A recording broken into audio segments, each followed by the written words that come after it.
Well, thank you for having me here today. I appreciate the work you're doing. Honestly, I've always said politics, public policy is a two-way street to be challenged, to see outcomes. I'm a big believer in outcomes-based funding, and I saw it. 3 people who justice involved and who have found a new path thanks to the great work you're doing, are paying taxes, are taking home a salary, 2 of whom are completing training, 1 of whom is working on a job site and proud of it. And got to see the pictures as well of some brickwork and some of the work that's done masonry, which is inspiring to see. And to see the sense of pride in showing that picture just in 5 minutes was incredible. Absolutely, Mister. We would like to thank you. The work that you are doing and the Premier are doing is actually changing lives.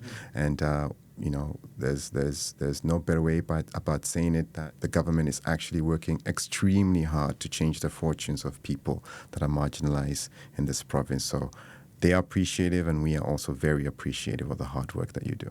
Well, I appreciate with the Premier, he's always said if you're willing to work and willing to achieve your potential, Ontario's for you. And he doesn't care creed, color, religion, where you're from. He doesn't see any of that. He sees potential in everyone. And if we can remove those barriers, those systemic barriers, work with people, thank God for the both of you who do what you do. Work with people who can go to those hard to reach places, go to those areas like you mentioned, Bellevue, others, and get in there and take people and just open those doors. Not open, kick them down and get people that opportunity. And so I'm proud that Premier foresees the value in that, and that we've committed the dollars quite frankly, like no government has done before, to give people that leg up, fundamentally the leg up to achieve their potential. Absolutely. This government has done a lot for the community, and it's saving lives with the funding, the programming. It's building a great province. It's building a great province.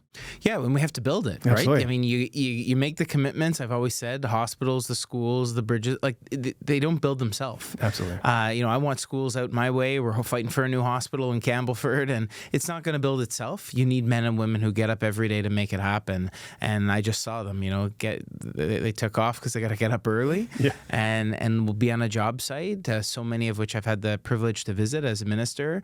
You see the sense of fulfillment. We're talking about a generation, as I know many immigrants, all of us in one way or another. We just talked about our stories, be it from Italy, be it from England. These were generations that looked at the skyline and said, we built that, and we're now seeing a generation and breaking down barriers in the trades.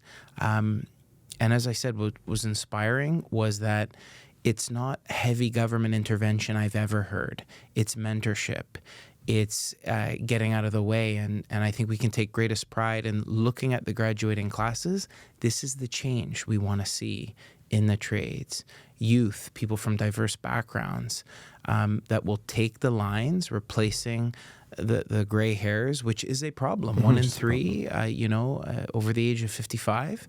And that's what we're staring down in the next 10 years. But boy, is it exciting to see the next generation taking the lunchbox and taking their place in building Ontario. It's an exciting time in this province, yes. Especially with skilled trade, construction, all the projects that are on the books and the shovels in the ground.